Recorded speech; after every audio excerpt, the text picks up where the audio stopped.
We have a caucus today with the whole caucus weighing in. Harry Reid will make a decision on what he thinks we get done. But here's the problem, folks.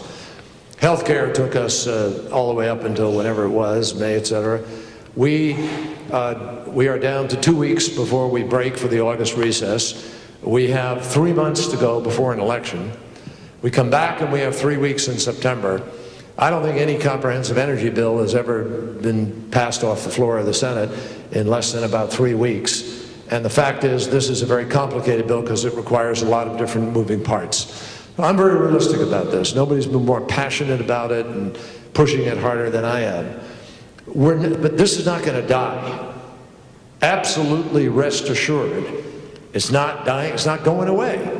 Because the EPA is poised to act in January, and we're going to try our best to find a way to do it in the next weeks. The truth is that we have not reduced our dependency on oil 1 percentage point.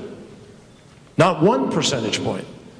Since 9/11, let alone since the 1970s when Richard Nixon and then Jimmy Carter and others have talked about America's addiction to oil. This is the first bill to ever actually reduce American OPEC dependency. And we reduce it not by 1%, we reduce it in 10 years by 40%. That's a beginning. No country has ever survived as a powerful nation whose economy doesn't remain powerful. Our economy is going to continue to have difficulties unless we break out.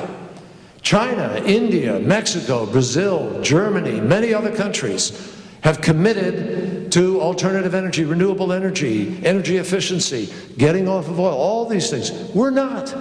We're behind, folks. And because we're behind, we're going to lose our opportunities with respect to job creation here in the United States. The jobs will be created elsewhere. We need to create those jobs here. You know, this is what I call the ostrich policy. Put your head in the sand and pretend nothing's going on around you. Because we're on a terrible track right now, not just with respect to national security, but with respect to everything that the science tells us is happening. Every single area of the science where predictions have been made is coming back faster, worse than was predicted. The only future it will have, if it's going to have a future, is if it's clean. And the only way they're going to get the money to be able to do it is through this kind of legislation, because it isn't going to be appropriated. There's no money there with a deficit now to appropriate it. So what's happening is people are reacting out of fear and saying, no, no, no, no, we can't vote for this, but they're actually going to wind up hurting the very people that they're trying to, quote, save, because there isn't going to be money there to create the jobs in the future and make this happen. What you're seeing is classic special interest resistance. And what we need is classic American grassroots proactive effort that proves to people they are not in sync with the American people. That's what we need.